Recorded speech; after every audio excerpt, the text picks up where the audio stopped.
बिहार में जब कोरोना के मामले बढ़ रहे थे तो नीतीश सरकार की कार्यप्रणाली पर काफी सवाल उठ रहे थे। विपक्ष चुनाव में ऐसे मुद्दा भी मान रहा था, लेकिन नीतीश कुमार ने जदयू के कार्यकर्ताओं को जब संबोधित किया तो इसी कोरोना के मुद्दे को लेकर जनता के बीच जाने की बात कही और कार्यकर्ताओं को कहा कि बिहार में जो टेस्टिंग बढ़ाई गई है उसकी चर्चा जरूर होनी चाहिए।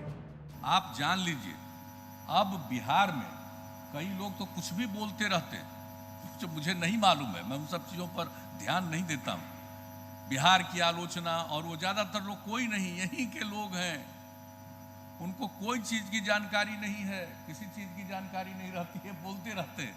पता है उनको, हम लोगों ने शुरू से ही जो जांच बढ़ाने के लिए कहा, मार्च में बैठे थे तब हम लोगों ने तय कर लिया था कि हम लोग कम से कम 20,000 की जांच कराएंगे और वो सिलसिला हम लोगों ने शुरू किया। और आज मालूम है, आज बिहार में प्रतिदिन 1,50,000 से ज्यादा लोगों की जांच हो रही है प्रतिदिन। और आप अच्छी तरह जान लीजिए कि 10 लाख की जनसंख्या पर 32,233 लोगों की जांच की गई है 10 लाख की जनसंख्या पर। अब ये सब पूरी बात को देख लीजिए यहाँ कितना हो रहा है। और इसका जो जांच है उसका 3 है, एक है RT-PCR। अब RT-PCR के जांच की क्षमता है, आज बिहार में चल रहा है 11,350 और हम लोगों का लक्ष्य है कि हम इसको 20,000 जो हम शुरू में आपको बताया उससे भी ज़्यादा बढ़ाएंगे। तो हम ये बता देना चाहते हैं कि इसकी क्षमता बढ़ाने के लिए हम लोगों ने भारत सरकार से भी अनुरोध किया। इतना ही नहीं, इस वर्चुअल रैली में नीतीश कुमार ने लालू यादव की सरकार पर भी सवाल उठाए और लालू के 15 साल बनाम नीतीश सरकार के 15 साल पर चर्चा की मांग की। क्या हुआ है, जब से काम करने का मौका मिला है, अब आते हैं हम अब अन्य बातों पर। ये दो जो अभी के लिए है, एक विशेष आपदा की स्थिति, उस पर हमने चर्चा कर दी। अब इसके बाद क्या है भाई, क्या स्थिति थी?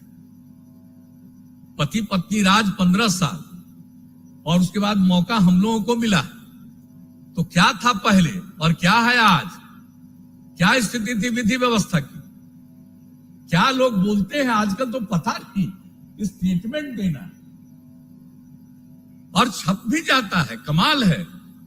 सब लोगों को मालूम नहीं कि क्या था सामूहिक, क्या हो रहा था, नरसंहार, किस किस तरह की घटना हो रही थी। अब आज क्या स्थिति हो गई है, जरा बताइए, कौन सी स्थिति है? हर प्रकार से हम लोगों ने किया और जैसे ही काम करने का मौका मिला, इस पर तो ध्यान दिया ही कि हर हालत में क्राइम, करप्शन, कम्युनलिज्म को हम नहीं बर्दाश्त कर सकते। जीरो टॉलरेंस, ये हमारी शुरू से नीति है और उस नीति पर हम लोग चल रहे हैं।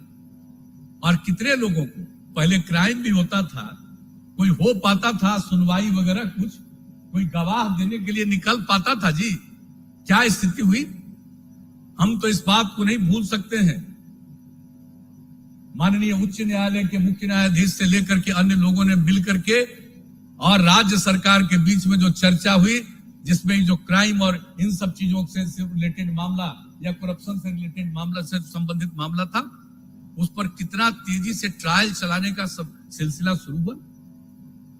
लोगों का मनोबल ऊंचा हुआ, लोग गवाही देने लगे, भागते थे गवाही देने से। क्या होता था जी, पहले चलते थे लोग, शाम होने के पहले ही लोग घर में चले जाते थे ना, कोई घर से बाहर निकलता था। और कौन लोग थे? कुछ चंद लोग थे, वैसे लोग जिनको पूरा संरक्षण देने वाले लोग हैं, आजकल कुछ कुछ बोल रहे हैं। कैसे चलते थे? कोई गाड़ी पर चलते थे तो बाहर में राइफल और बंदूक को दिखाते हुए निकल के चलते थे। आजकल वही चीज है जी, भूल गए क्या था? मैं तो सबको कहूंगा कि पुराना फोटो बहुत जगह उपलब्ध है, बताइए वो फोटो और आज का फोटो देखिए।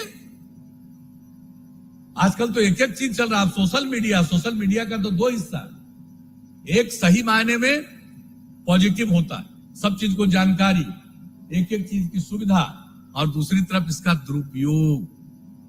बहुत लोग दुरुपयोग करते रहते हैं।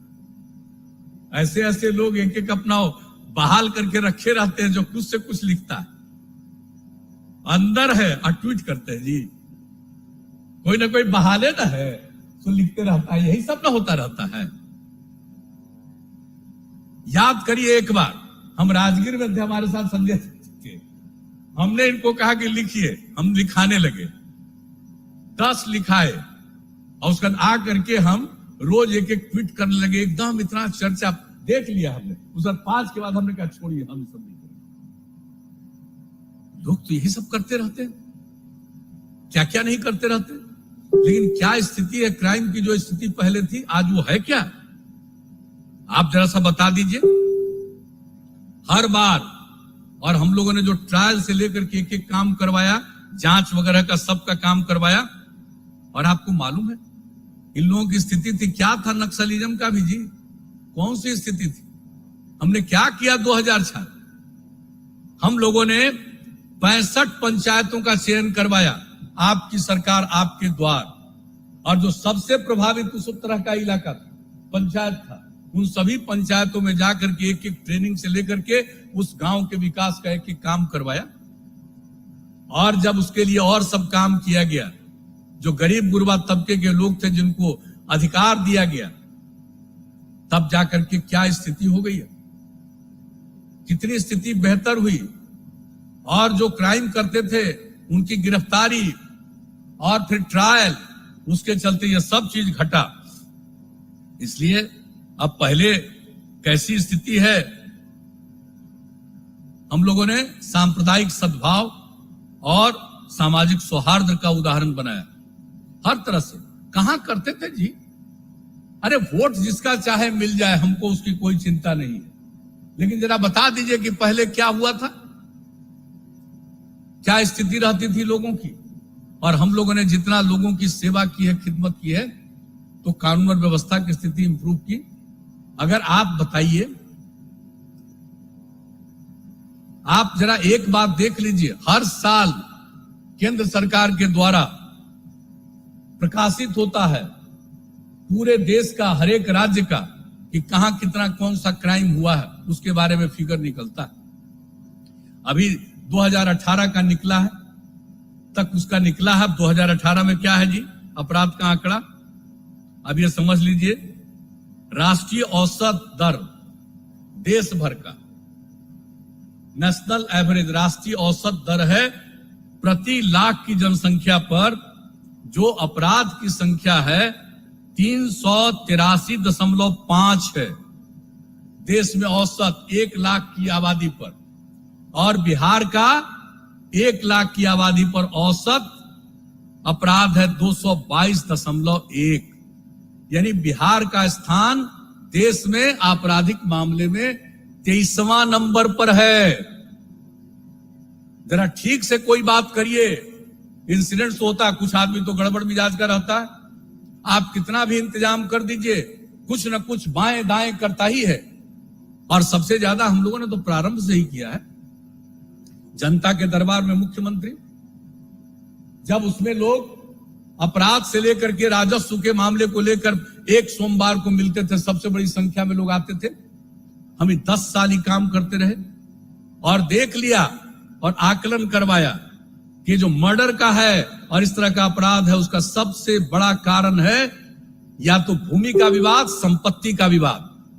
60% के करीब ये घटनाएं उसके चलते घटती, और उसके लिए हम लोगों ने जो उसके सुधार के लिए काम किया, नया सर्वे कराने का, सर्वे सेटलमेंट के लिए, और अभी की जो जितनी स्थिति हुई है